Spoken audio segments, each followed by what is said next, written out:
நீ எந்த கைபேசியில் இருந்து அழைத்தாலும் அதை ஆர்வத்துடன் எடுத்து பேசும் நல்ல உறவுகளை சம்பாதித்து இருப்பதே உண்மையான பெருமை. வயதோ அழகோ என்றுமே அன்பை தீர்மானிப்பது இல்லை. அன்பை தீர்மானிக்கக்கூடியது என்றுமே வஞ்சகமில்லாத தூய்மையான மனம்தான். மற்றவர்களின் மாற்றத்தை எதிர்பார்த்து வாழ்வதை விட தன்னை மாற்றிக்கொள்வதே சிறந்தது.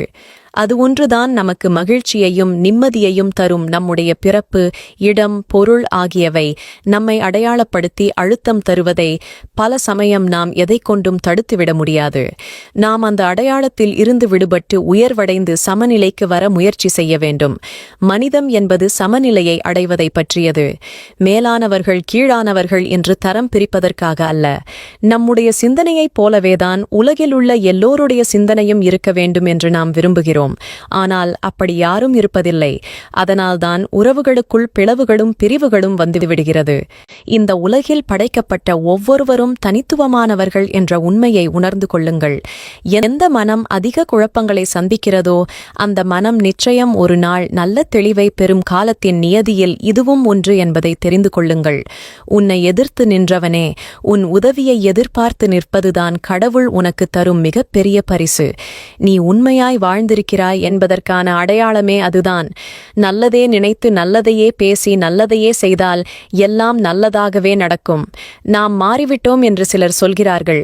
அவர்களிடம் இருக்கும் சில விஷயங்கள்தான் நம்மை மாற்றிவிட்டது என்று அவர்கள் உணர்வதே இல்லை.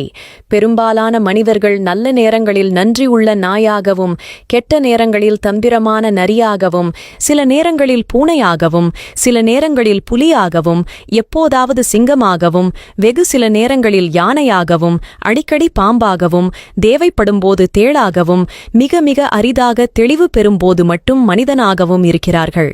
ஒவ்வொருவருக்குள்ளும் இத்தனை குணங்கள் மறைந்திருப்பதை மறந்துவிட்டு எல்லோரும் மனிதர்கள் என்றே நாம் நம்பிக்கொண்டிருக்கிறோம்.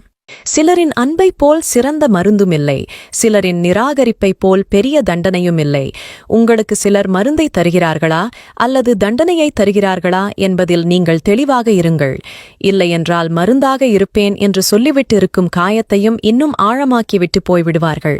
எதுவுமே நிரந்தரம் இல்லாத இந்த உலகத்தில் சிலர் தரும் காயங்களை நினைத்து கலங்காதீர்கள். எல்லாம் ஒரு நாள் கடந்து போகும் என்பதை ஏற்றுக்கொள்ள கொஞ்சம் கடினமாக இருந்தாலும் அதுதான் நிதர்சனமான உண்மை.